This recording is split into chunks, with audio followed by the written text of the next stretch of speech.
aumentado, oh Dios, tus maravillas, enumerarlas no puedo. Si yo anunciaré o hablaré de ellas, no hay tiempo para terminar. Has aumentado, oh Dios, tus maravillas, y ya no puedo contarlas. Misericordia me das día tras día, tu canto en mi boca estará. Grandes son tus obras, poderío y majestad, tuyo es todo imperio, toda obra y potestad. Grande es tu dominio, el universo lleno está de tu poder. Grande eres tú.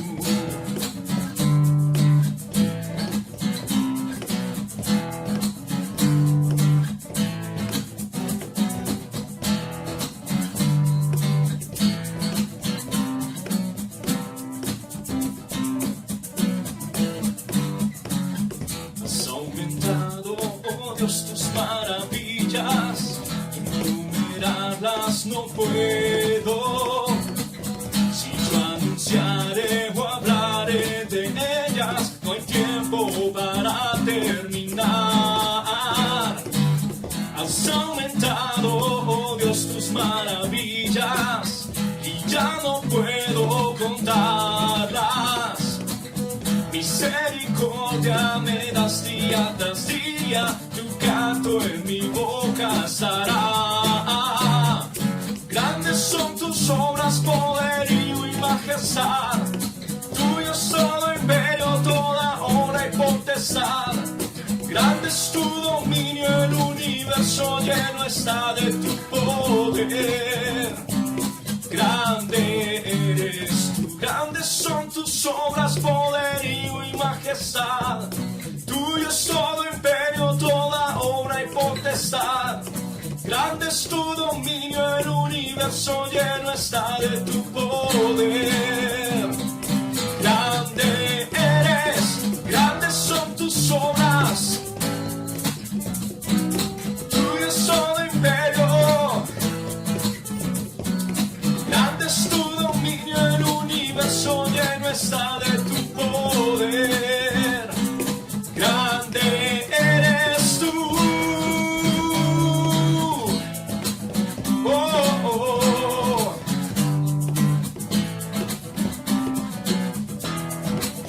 Oh, oh, oh.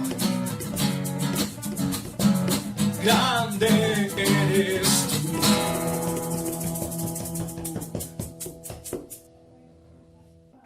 Muy buenos días, mi amada iglesia. Dios te continúe bendiciendo en esta mañana. Espero que te encuentres bien, que estemos reunidos en esta mañana, que estemos atentos. Por favor, igual que lo hacemos en el auditorio, dile al que tiene cerca, no me distraigas. Quiero estar muy atento y escuchar la palabra de Dios. Sé que son momentos difíciles, sé que son momentos de prueba, pero acuérdate que hay una referencia que me llega a la mente el día de hoy y quiero recordártela más bien. Es el águila. Sabemos que este animal a los 40 años sube a lo más alto de una cima para renovarse. Dice que con su pico empieza a quitar su plumaje y empieza a quitar sus garras, y luego con una peña ella misma se destroza su pico hasta que cae. ¿Sabes por qué te lo digo? Porque estoy convencido que la tierra se está renovando. Estoy convencido que como el águila viviremos el doble de tiempo cuando era necesario que la tierra descansara. Nuevamente hemos visto animales cohabitando en las calles que anteriormente no se podían ver. Y hay alguna certeza que nos da la Biblia. A los que amamos al Señor, todas las cosas nos ayudan para bien. Por eso quiero transmitirte esta palabra de fe, esta palabra de esperanza y de buen ánimo. Hoy tenemos una celebración doble porque vamos a recordar la noche que el Señor fue entregado, que nosotros llamamos la última cena. Ese día fue un día muy especial. El Señor Jesús le dice a sus discípulos que busquen a un hombre que lleva un cántaro de agua y que a él le digan dónde debemos tomar la cena, a dónde debemos estar. Y este hombre les tenía listo un aposento alto y ellos preparan la cena. Pero en el Evangelio según San Juan me enseña, en este Evangelio, en el capítulo 13, en el versículo 34, dice: un mandamiento nuevo os doy, que os améis los unos a los otros, como yo os he amado, que también os améis unos a otros. En esto conocerán todos que sois mis discípulos, si tuviereis amor los unos por los otros. En este Evangelio menciona, mi amada iglesia, que luego que había inquietud, porque el Señor dice que uno de ellos lo iba a entregar, empiezan a haber cuestionamiento, preguntas: ¿quién será el que va a entregarlo? Dice que cerca de él se encontraba el discípulo amado, que luego él mismo lo menciona en este libro, que era Juan. Y le dice: Señor, ¿quién te va a entregar? Y él dice: el que moje su pan en mi plato, él me va a entregar. Cuando se dan cuenta Pedro y Juan que era Judas, le dice el Señor: haz pronto lo que tienes que hacer. Los discípulos pensaron que como él tenía la bolsa del dinero, se refería a que fuera a comprar algo para seguir con la cena o dar algo a los pobres. Dice la palabra que cuando Judas sale, es cuando Jesús dice estas palabras: ha llegado el momento en que el Hijo sea glorificado en el Padre y el Padre sea glorificado en el Hijo. Judas ya no estaba presente, la acechanza del enemigo ya no estaba ahí. Judas ya había sido poseído por Satanás y se había ido a entregar a Jesús. Y Jesús en esa cena le dice a sus discípulos: ahora yo les dejo un nuevo mandamiento, ámense. Y el ejemplo de ese amor soy yo, ámense los unos a los otros. Y en esto reconocerán que son verdaderamente mis discípulos. Yo pienso, mi amada iglesia, que a veces nos podemos confundir o distraer o calificar de la manera no adecuada. A veces hay personas que me dicen a mí: he hablado con un hombre de Dios porque tiene tanta sabiduría. Este realmente es un varón de Dios porque ora por los enfermos y son sanos. He manifestado el poder de Dios en una persona porque hace una cantidad de liberaciones. Pero ¿sabes que la palabra no me enseña que a través de los milagros o de los prodigios se reconozca que somos discípulos de Cristo? Es más, Jesús dice: aún los demonios tiemblan y creen. Pero la única manera en que podemos identificar que somos hijos de Dios y que somos discípulos de Cristo es amándonos los unos a los otros. Y es lo que dista en la iglesia el día de hoy, en la iglesia moderna, en la iglesia actual dista mucho esto. Y no podemos a veces reconocer que somos diferentes, que somos distintos, que tenemos diferente manera de pensar y por lo tanto de actuar, pero que nos une algo, y es Cristo, la cruz de Cristo, la sangre de Cristo. Por eso hoy, al compartir y recordar la cena del Señor, sentí en mi corazón de decirte estas palabras de parte de Papito Dios: ámese, iglesia. En estos momentos tan difíciles se ha levantado tanto profeta y ha empezado a profetizar que muchas iglesias se van a cerrar. Yo creo que no necesitamos ser profetas para profetizar eso. Hay una cantidad de pastores que no tienen los recursos económicos para poder seguir supliendo las necesidades de un templo, de un auditorio. Hay muchos pastores que la congregación es pequeña y no tienen un sitio propio, que pagan una renta, que pagan unos servicios y se ven en el dolor y en la pena de cerrar sus ministerios. Hay un amigo muy cercano a nuestro ministerio que es pastor y a veces nos reunimos, algunos pastores, y hay un pastor que tuvo que cerrar su iglesia, tuvo que abandonar su rebaño, el pastor Alejandro. Y en esas reuniones él empezó a compadecerse tanto y a afligirse tanto que empezó a llorar, mis hermanos. Y nosotros lo miramos. Y él dijo: nadie sabe qué dolor y qué tristeza es cerrar una iglesia. Yo quisiera que nadie pasara por eso, nos dijo en esa reunión. Y a mí me compadece y me entristece saber que muchos ministros, separados por Dios, llamados por Dios, han tenido que cerrar sus ministerios, han tenido que cerrar su auditorio. y uno lo que puede sentir es compasión. Cuando ve que un aviso de una iglesia se está bajando, cuando ven que unas puertas se están cerrando, cuando ven que unos ministros dicen no podemos más. Es el momento propicio donde Dios quiere que mostremos el amor al prójimo. Es el momento, a través de esta charla, a través de este mensaje, poder decirle a sus pastores que sienten que no pueden más, ánimo, Dios está contigo. No temas, Dios te va a suplir todas sus necesidades. Esto pasó esa noche de la cena. Dice la palabra que cuando estuvieron reunidos, Jesús tomó el pan y lo partió y dio gracias y dijo, tomad y comed que este es mi cuerpo, que por vosotros es partido o es entregado. Hacer esto en memoria de mí. Hoy te pido, mi amada iglesia, que podamos compartir este pan. Puedes comer el pan, mi amada iglesia.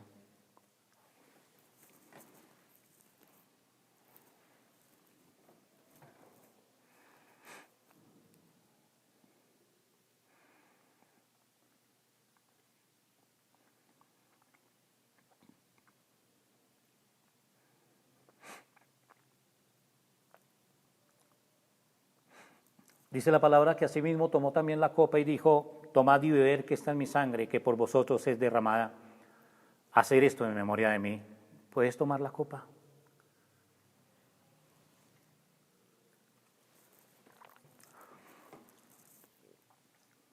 Y dice la palabra que debemos hacerlo en memoria de Él. Y en memoria de Él yo hoy recuerdo que Él, siendo Dios, se hizo hombre. Y que Él nos reconcilió con el Padre, siendo enemigos del Padre. Recuerdo que la palabra dice que no hay sino un solo mediador y un único Dios, Jesucristo hecho hombre. Por eso, si hay algo en contra de algún hermano y te cuesta amarlo, déjame decirte que es imposible si no estás en lo espiritual. Y poderle decirle al Señor del Espíritu, decirle, Señor, yo sé que soy tu discípulo. Y no me quiero cansar de amar, Señor. Enséñame a amar como tú amas. Amén. Hoy quiero nuevamente contar historias. Soy un contador de historias. Y mi ejemplo siempre es Jesús. Él es un contador de historias maravillosas. Y esta historia la encontramos en el libro de los Jueces. Desde el capítulo 10, versículo 6 en adelante, empieza a hablar de un personaje llamado Jefté. Dice la Escritura que era el tiempo donde el pueblo de Dios empezó a hacer cosas que no le agradaban a Dios. El tiempo de los jueces es como un periodo transicional. Acababa de morir Moisés, acababa de morir Josué, y no había un líder establecido. Dios levantaba a un juez por determinado tiempo. Y se levantaba y algunos hacían lo correcto delante de Dios, otros no. Y dice que en este momento el pueblo de Israel se había ido a los dioses de los filisteos, a los dioses de Sidón, a los dioses de Moab, de Amón, a los dioses de Siria. Y que Dios se había disgustado con ellos. Y los había entregado por 18 años al quebrantamiento de parte de los filisteos y de los amonitas. El pueblo estaba pasando una gran aflicción, una situación difícil, y el pueblo le dice a Dios, Señor, ten compasión de nosotros, por favor haznos tú lo que tú quieras, pero líbranos de esta aflicción, de este quebranto que nos producen nuestros enemigos. Y en este momento yo creo que es propicia esta palabra porque muchas veces podemos desviar nuestra mirada de Dios, hacer cosas que no son buenas, que no producen para bien. Y podemos decir, Señor, preferimos estar en tus manos que en las manos de nuestros enemigos. Eso lo dijo David en un momento de su vida. Y ellos se reúnen, los ancianos, y dicen, necesitamos un líder, necesitamos un caudillo, necesitamos alguien que se establezca y nos lleve a la victoria. Que podamos combatir, podamos pelear contra los amonitas. Y empezaron a mirar quién era esa persona propicia. Yo quiero que veas conmigo, por favor, el libro de los Jueces, capítulo 11. Versículo 1, dice, Jefté, galadita, era esforzado y valeroso. Era el hijo de una mujer ramera y el padre de Jefté era Galad. Pero la mujer de Galaad le dio hijos, los cuales cuando crecieron echaron fuera a Yefté diciéndole: no heredarás en la casa de nuestro padre, porque eres hijo de otra mujer. Versículo 3, huyó pues Yefté de sus hermanos y habitó en tierra de Tod, y se juntaron con él hombres ociosos, los cuales salían con él. Dice la palabra del 1 al 4, que cuando ellos piden un líder, cuando ellos piden un libertador, un juez, habla de Yefté.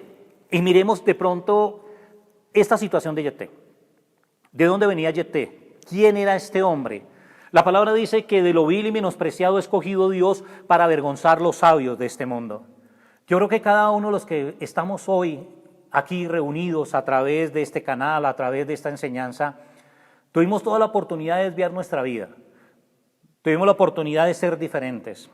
Dice la palabra que Yefté era hijo de una ramera, de una prostituta. Eso no habla muy bien de su esposo, de su papá, porque este hombre tenía una esposa y este hombre tenía hijos. Pero en un momento va y se junta con una prostituta y queda embarazada la prostituta, pero me cuenta la historia que el padre de Yefté lo tomó para él y lo llevó para su casa. Pero en su casa fue menospreciado, fue humillado, no fue tenido en cuenta, porque era un hijo ilegítimo, era un bastardo, era el hijo de una ramera. Y los hermanos contendían contra él. Ustedes se alcanzan a imaginar de pronto la situación de Yefté siendo niño, cómo los hermanos jugando le podían quitar los juguetes y apártate, tú eres hijo de una ramera, tú eres hijo de otra mujer. Y cuando crecieron, los hermanos le dicen: aléjate, tú no podrás heredar con nosotros lo que mi padre nos dé, tú tienes que irte de este lugar. No habla que el padre no lo amara, ya más adelante a través de esta historia quiero de pronto hacerte mi referencia. No habla que el padre no lo protegiera, habla de la envidia, de los celos, de la rabia que le sentían a Yefté. Y dice la palabra que Yefté se fue, y en la nueva versión del lenguaje actual dice que Yefté se unió a unos vándalos y que robaban. Se convirtió en un bandido Yefté, pero dice que era esforzado y valiente. Eso es lo que dice la palabra. Pero mira dónde llegó Yefté. Pero en el momento de tanta angustia, toman una decisión: vamos a buscar a Yefté. ¿Qué vieron en Yefté?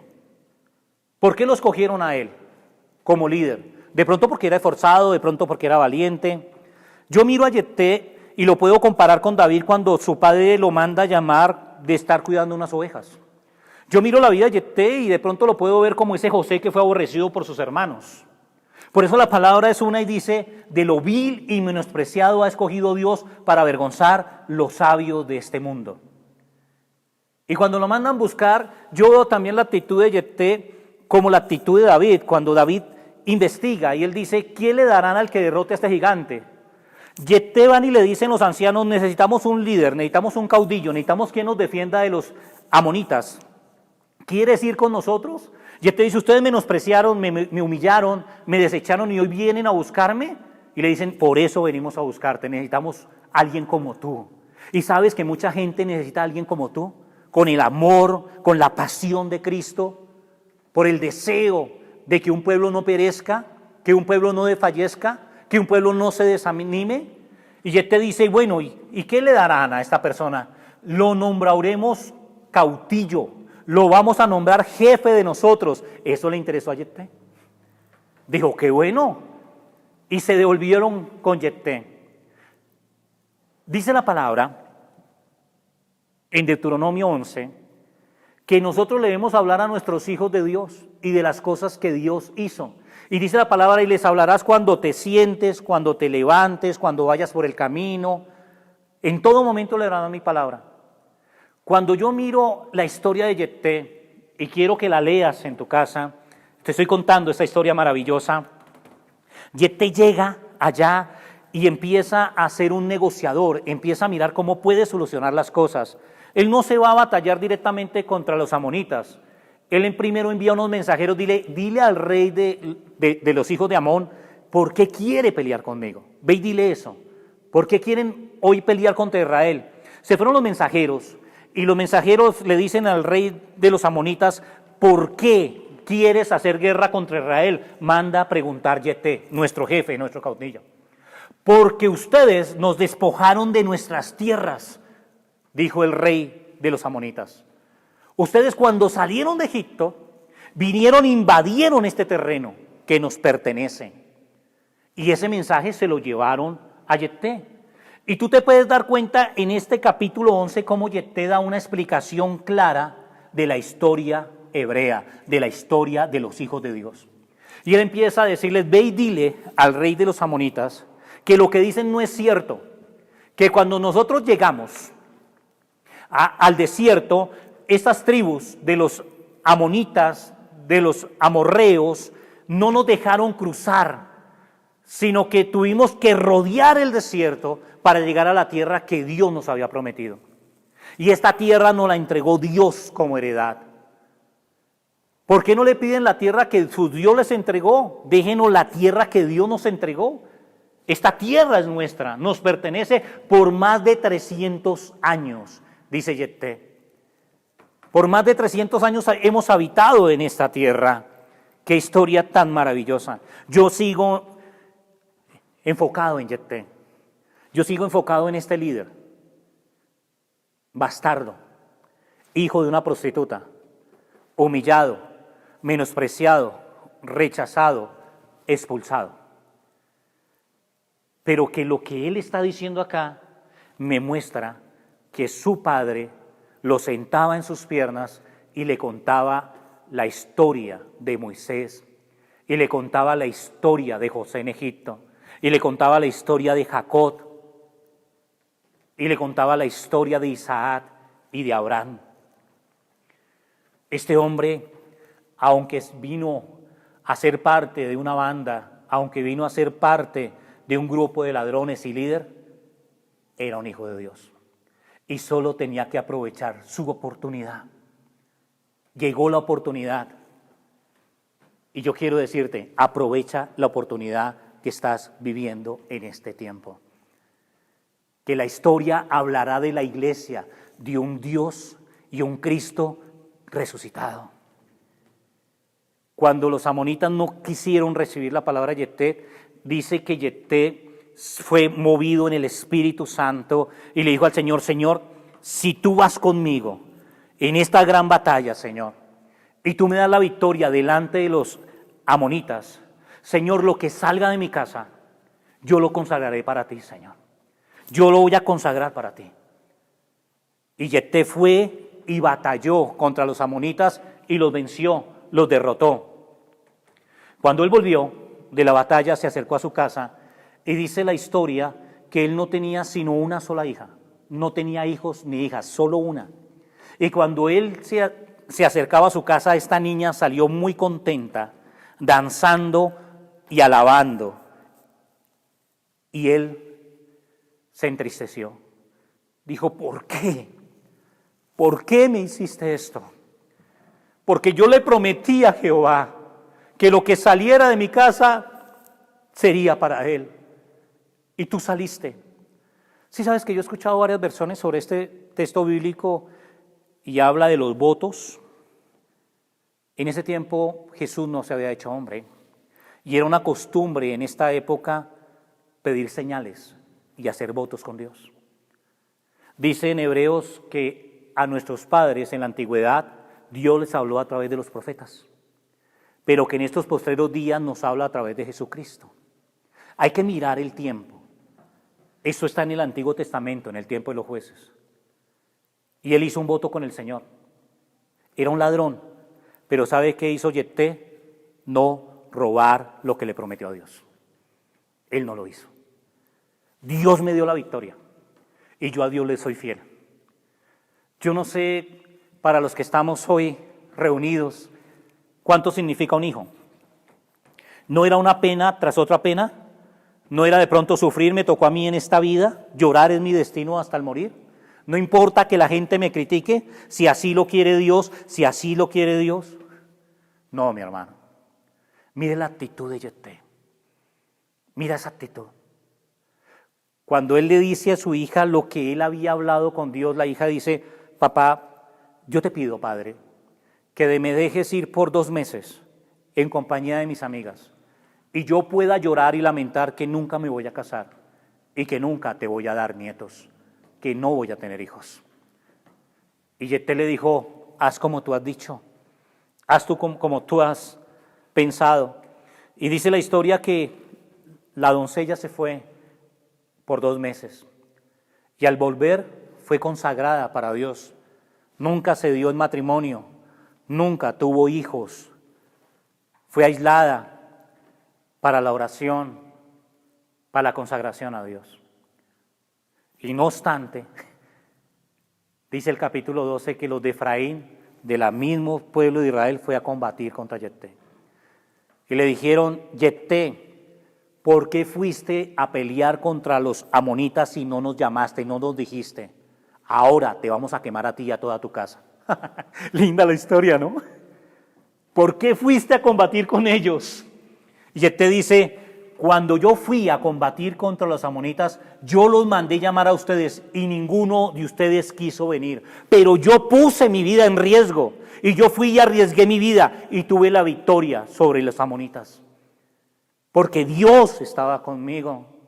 Y les dice la tribu de Efraín, que son los mismos israelitas, sabemos que es conformada por 12 tribus, le dicen, ustedes son forasteros, ustedes ni siquiera tienen una tierra, porque ustedes están aquí habitando y esta tierra le pertenece a la tribu de Efraín. Ustedes son aquí simplemente alguien que está ocupando un terreno. Y dice la palabra que Yefté tuvo que combatir contra los de Efraín también. ¿Cuántas luchas tuvo que pasar este hombre? ¿Cuántas luchas tienes que pasar tú? ¿Cuántas luchas tuvo que pasar David? ¿Cuántas luchas tuvo que pasar José? ¿Cuántas luchas tuvo que pasar Pablo? ¿Cuántas luchas tendrás que pasar tú? Pero llegó tu oportunidad. Esa oportunidad, cuando a Yefté vienen y le dicen, ven, te hemos nombrado como líder. Es tu oportunidad de ser líder en tu casa. Es la oportunidad de ser ese hijo de Dios como instrumento de Dios para llevar buen ánimo, para decir esto es temporal, es necesario que la tierra descansara. El aire se ha limpiado, la tierra ha respirado y vamos a vivir el doble de tiempo porque Dios está con nosotros. Es el tiempo de cumplir los votos al Señor, de decir, Señor, yo hice un voto contigo, así se me desgarre el corazón, yo lo voy a cumplir. Pero sabiendo que en este actual tiempo es en Cristo, es en Cristo, es en Cristo. Amén. Por eso, ha llegado tu oportunidad, iglesia. Gózate y alégrate en el Señor. ¿Cuántos pueden decir, yo de pronto represento a ese Yefté? De pronto no eres el hijo de una ramera. De pronto no estás siendo menospreciado por tus hermanos.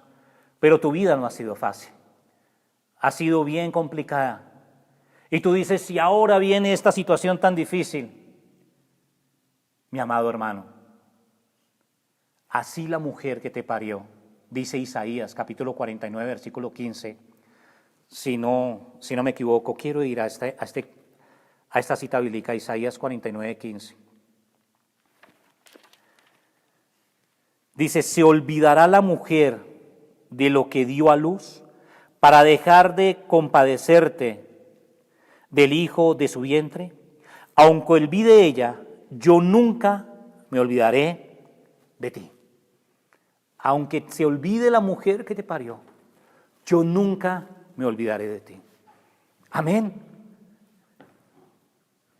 Me agrada tanto la historia de los leprosos de hace 8 días y he compartido tanto con amigos, pero me agrada tanto esa historia de Yefté. Me compadece la situación de este hombre. Aprovecha tu oportunidad. No la dejes pasar de largo. El Señor te nombró rey y sacerdote y Él tiene un plan para tu vida. Amén. Él tiene un plan para tu vida. Mis amados hermanos, estos días he podido conversar con algunas personas y me han pedido que por favor ore por sus ofrendas y diezmos que han traído a la casa de Dios, que es necesario que el sacerdote, que el pastor, que el ministro ore por esas ofrendas y esos diezmos.